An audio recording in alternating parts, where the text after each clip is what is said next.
Welcome back to our channel. இப்போ divisibility ரிலேட்டடாக ஒரு சம் தான் சால்வ் பண்ண போகிறோம். The smallest number subtracted from 8112 to make it exactly divisible by 99.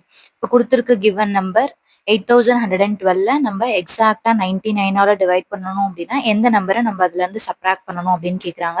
அப்போ நம்ம டிவைட் பண்ணி ஜஸ்ட் ரிமைண்டர் ஃபைன் பண்ணிட்டா போதும். அந்த ரிமைண்டரை நம்ம 8112லேருந்து சப்ராக்ட் பண்ணிட்டோம் அப்படின்னா நம்மளுக்கு எக்ஸாக்டாக அது 99ஆல் டிவைட் ஆகும். ஓகேங்களா? பாருங்க 8112 நம்ம 99ஆல் டிவைட் பண்ணால் 7 டைம்ஸ் பண்ணும்போது 792, சப்ராக்ட் பண்ணோம் அப்படின்னா 19, அகைன் 192, 1 டைம்ஸ் போட்டால் 99, ரிமைண்டர் 93. அப்போ நம்மளோட ரிமைண்டர் என்ன கிடைக்குதுன்னு பார்த்தீங்கன்னா 93. இப்போ 8112லேருந்து 93 நம்ம சப்ராக்ட் பண்ணோம் அப்படின்னா 8109. இதை நம்ம 99ஆல் டிவைட் பண்ணால் எக்ஸாக்டாக 81 டைம்ஸ் கிடைக்கும். இப்போ ஸ்மாலஸ்ட் நம்பர் 93 நம்ம சப்ராக்ட் பண்ணோம் அப்படின்னா எக்ஸாக்டாக நம்மளுக்கு டிவைட் ஆகும். அப்போ ஆன்சர் என்ன பார்த்தீங்கன்னா